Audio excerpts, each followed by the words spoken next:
يا نفس إن لم تظفري. Bagaimana adabnya bila imam setelah sholat fardu membaca zikir yang keras, tapi masih ada jamaah yang masbuk? Tashwish, mengganggu. La tushawwish, jangan kau ganggu orang sholat. Yang dimaksud dengan kalimat mengganggu itu adalah bacaan selain zikir. Ada orang sholat, Allahu Akbar, tiba-tiba dia di samping nyanyi. Itu namanya mengganggu. Tapi kalau ada orang sholat, yang lain yang sebelah subhanallah, subhanallah, subhanallah, apakah terganggu? Tidak. Yang terganggu dengan subhanallah itu setan. Kenapa? Karena bacaan zikir dengan sholat isinya sama. Aqimis sholata li zikri, dirikanlah sholat untuk zikir mengingat aku. Orang yang berzikir sama circle-nya, sama signalnya. Orang yang berzikir mengingat Allah, orang yang sholat mengingat Allah. Orang yang sama-sama mengingat Allah tidak saling mengganggu dan tidak saling terganggu. Jadi kalau ada orang sholat, orang sebelah itu berzikir, tapi zikirnya mengganggu, dua kemungkinan. Yang sholat itu setan atau yang berzikir itu setan. Dia udah tahu bahwa zikir itu tidak terlalu kuat, tidak terlalu pelan. Subhanallah, subhanallah. Udah tahu ada orang sholat, kuat-kuat matanya ke situ lah. Subhanallah, subhan.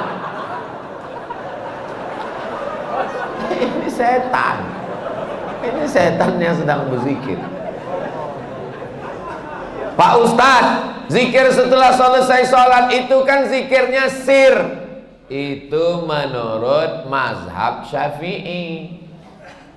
Zikirnya jahar, mazhab muridnya Imam Syafi'i, namanya Hambali, Imam Ahmad bin Hambal.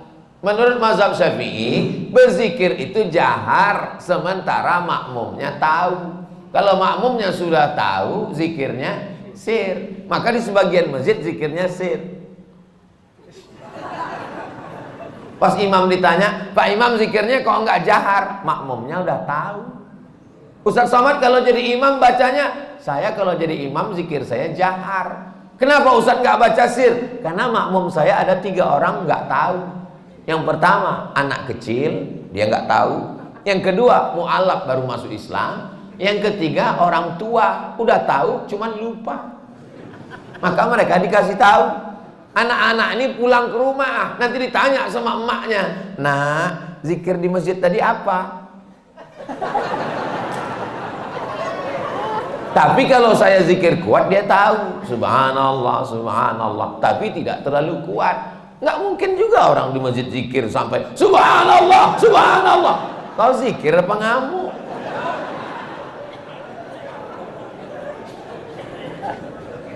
Jadi yang paling bagus adalah khairul umuri awsatuha, sebaik-baik perkara pertengahan. La tajhar bi sholatika, jangan suaramu terlalu melambung.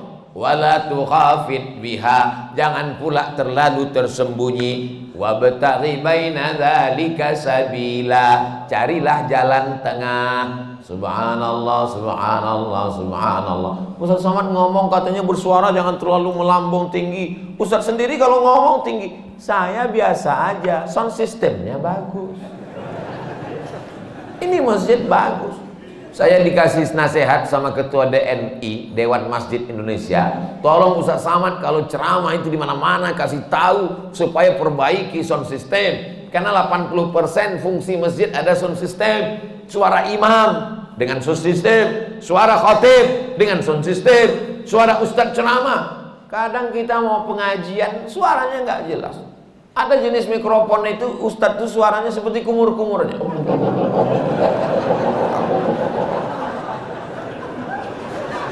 Tapi di masjid Darul Hamid, Baitul Hamid, bait rumah, Hamid rumah orang yang memuji Allah, rumah yang terpuji. Masya Allah, tenang, sound systemnya mantap, cuman agak panas saja dikit.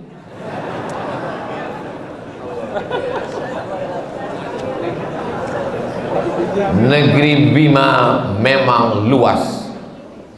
Pergi memancing ke Pulau Buru. Mengapa terasa panas? Karena Ustadz pakai baju baru. Assalamualaikum. Waalaikumsalam warahmatullahi wabarakatuh. Salam kenal Pak Ustadz. Salam kenal juga. Saya dari Saudi arah Bima. Ada orang sholat 60 tahun, tidak ada satupun sholatnya yang diterima karena mereka tidak meluruskan ruku dan sujud. Ruku dan sujud yang bagaimana yang benar itu Pak Ustadz Somad? Irji ila salatika fa innaka lam tusalli. Ulangi salatmu karena salatmu tidak sah. Sahabat itu pun mengulangi salatnya. Irji ila salatika fa innaka lam tusalli. Ulangi salatmu karena salatmu tidak sah. Sahabat itu pun mengulangi salatnya. Irji ila salatika fa innaka lam tusalli. Ulangi salatmu karena salatmu tidak sah. Dia pun mengulangi salatnya. 3 kali dia ulang. Akhirnya setelah dia ulang 3 kali, gimana yang benar itu ya Rasulullah? Kata Nabi, hatta tatma'inna raki'an. Kalau kau ruku, rukuknya tumakninah. Makna tumakninah 2. Yang pertama, ada tempo tenggat waktunya. Seminim-minimnya ruku, 1 kali tasbih. Subhana rabbiyal azimi wa bihamdih. Walaupun 1, tapi dibaca itu ada tumakninahnya. Subhana rabbiyal azimi wa bihamdih. Kenapa orang sholat nggak ada tumakninahnya? Seperti pohon bambu di tepi sungai ditiup angin. Karena nggak dibaca di mulut. Allah Akbar, Allah Akbar, Allah Akbar, Allah Akbar, Allah Akbar, Allah Akbar. Pas ditanya, kenapa kau sholat cepat betul? Maaf, nama saya Valentino Rossi, pembalap, pemuda berbadan gelap. Yang kedua, kenapa tidak ada tumakninah? Tidak benar rukuknya. Kalau diletakkan bejana di atas, tidak tumpah airnya. Diagak-agak demikian. Jangan terlalu tunduk ke bawah seperti kambing lapar dapat rumput. Jangan mendongak ke atas seperti kuda jantan melihat kuda betina, apalagi kuda liar. Maka dia harus diagak-agak, dikira-kira. Jadi makna tumakninah 2, gerakannya dan waktunya. Allahu Akbar. Subhana rabbiyal azimi wa bihamdi. Subhana rabbiyal azim. Tidak terlalu menunduk ke bawah, tidak terlalu mendongak. Jangan rukuknya mendongak. Lalu kemudian sujud hatta tatma'inna sajidan. Kalau engkau sujud, sujudnya juga tumaknina. Ujung kaki 2, ujung lutut 2, tapak tangan 2, kening 1. Nggak ada orang keningnya 2. Menempel ke bawah. Ini kening. Apakah hidung juga wajib disentuhkan? Kening ke lantai wajib. Hidung mustahab, dianjurkan. Yang paling bagus hidung. Cuman beda kita dengan orang Arab. Orang Arab tuh nggak terlalu terpaksa, kena dia. Kita memang agak kita paksakan dia. Mohon maaf, yang besek jangan tersinggung. Ini saya cerita tentang saya nih maksudnya.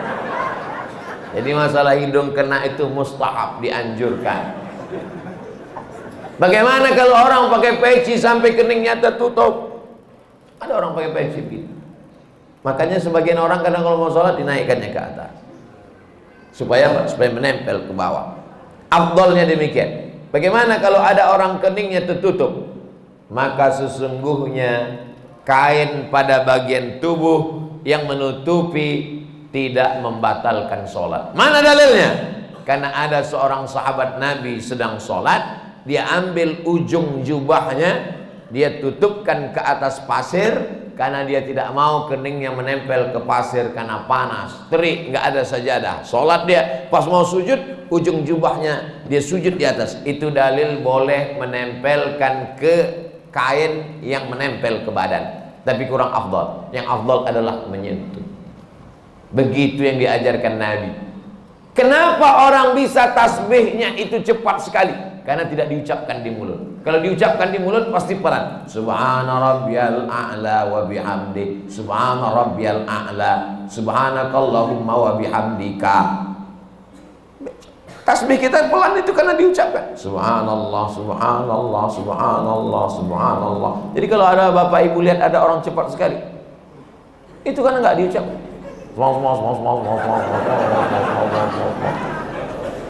Nggak diucapkan. Bahkan kata Syekh Ali Jum'ah, itu pakai nafas membantu lebih khusyuk. Diucapkan walaupun sholat zuhur dan asar.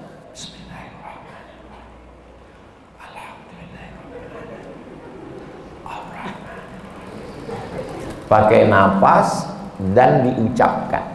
Apakah Nabi itu kalau sholat mulutnya bergerak? Ditanya kepada sahabat Nabi namanya Khabbab ibnul Alf. Ya Khabbab, ya. Nabi itu kalau sholat mulutnya bergerak. Ya. Dari mana kamu tahu?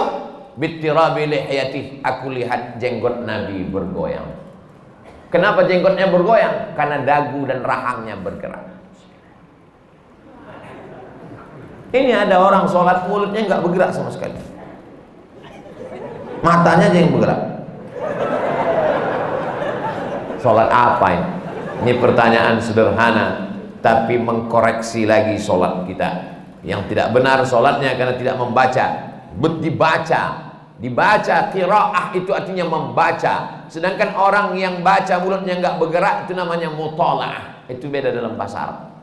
Kalau bergerak membaca, makanya qiraatul Fatihah membaca. Bismillahirrahmanirrahim. At-tahiyatul mubarakatus shalawatut thayyibat. Assalamu alayka ayyuhan nabi wa rahmatullahi wa barakatuh. Wassalamu alayna wa ala ibadillahi sholihin. Asyhadu an la ilaha illallah wa asyhadu anna Muhammadar Rasulullah. Allahumma shalli ala sayyidina Muhammad wa ala ali sayyidina Muhammad. Sampai fil alamin innaka Hamidum Majid. Allahumma ighfir li ma qaddamtu wa ma akhartu wa ma asrartu wa ma a'lantu wa ma asraftu wa ma anta a'lamu bihi minni antal muqaddim wa antal muakhir. La ilaha illa anta subhanaka inni kuntu minadh dhalimin. Allahumma inni a'udzubika min 'adzabi jahannam wa min 'adzabil qabri wa min fitnatil mahya wal mamat wa min syarri fitnatil masiihid dajjal. Allahumma a'inni 'ala dzikrika wa syukrika wa husni ibadati. Assalamualaikum warahmatullahi. Assalamualaikum warahmatullahi. Tumanina. Kalau tidak ada tumanina, kata Nabi, ulangi sholatmu karena sholatmu tidak sah. Mari kita jaga sholat kita lagi insyaallah. Jangan menjadi pencuri-pencuri sholat. Bagaimana pencuri sholat? Karena tidak lengkap rukunnya, syarat-syaratnya menurut pandangan ulama fikih. Ada orang sekarang ketika ditanya, kamu sholatnya kok cepat sekali, nggak lengkap. Yang penting hati kita. Ini orang tidak belajar fikih, nggak ngaji. Dan orang seperti ini tidak ada di Bima. Dulu pernah ada tapi udah meninggal. Ya nafsu illam